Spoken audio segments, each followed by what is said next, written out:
Over 40 years ago, Brother Michael Collins, who was the principal of St. Mary's College High School, brought me into his office and informed me that he was eliminating all clubs and programs and curriculum that divided individuals, that he wanted to create programs and opportunities where students can come together, learn about one another, and celebrate it in the true LaSallian tradition.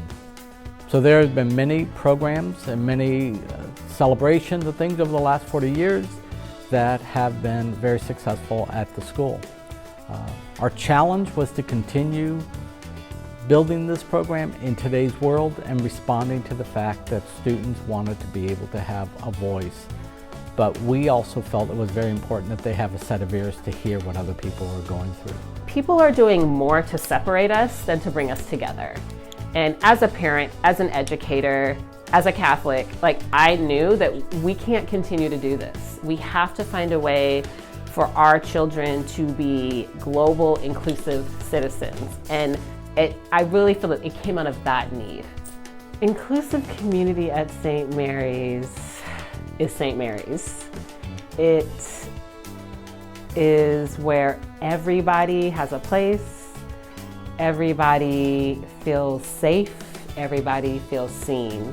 It's where we all feel respected. It's where you can be male, female, Black, Catholic, Latina, where you can be yourself and still feel loved. Last year's group kicked off our Brown Bag Lunch series, where students would have a place to talk about what it's like to grow up with a specific identity in America.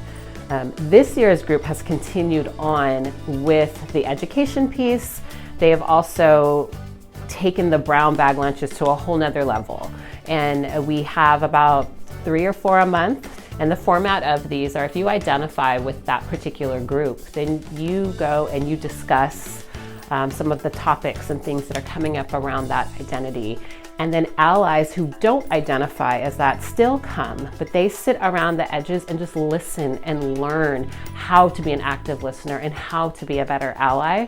Inclusive community, we're the education piece and the values and how we fit into the LaSallian core principles.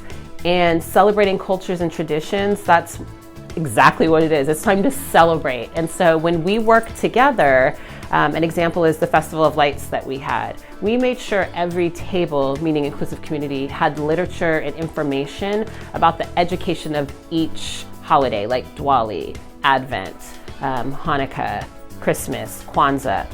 And then celebrating cultures and traditions made sure there were food that represented each table, music, the decoration. I lead a group of seniors for their senior project who help design each year what the Inclusive Community Initiative is going to look like. So last year's group spent a lot of time on helping to build programming. So for Women's History Month, having a celebration at the end of the month or playing trivia for St. Patrick's Day, but then really understanding the educational piece to all of these amazing holidays or amazing events. For Latino History Month, doing a celebration at the end of the month, in addition to lifting up and celebrating different people who identify as Latin American. Or in Black History Month, it's about celebrating the culture. We know that there have been a lot of awful things that have happened with each group, but around this month, that particular group wanted to lift up and celebrate people who identified as said group. Last week on the school announcements, one of the students talked about Brown versus the Board of Education for Black History Month and talked about what that meant for the civil rights movement, and then also infusing that into their spirituality. So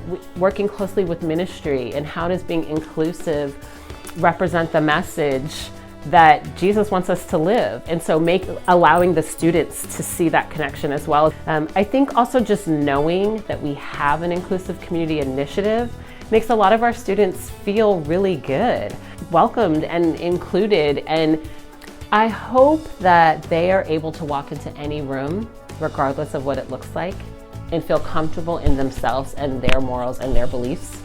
that they can sit down next to someone who has completely opposite beliefs than them and truly listen. I mean, that's the big problem in our world right now. We don't listen to each other. We just have our own beliefs, and that they listen and they're able to have a conversation and to get involved, and not just to get involved in their siloed groups, but to get involved together, to make change and to help one another.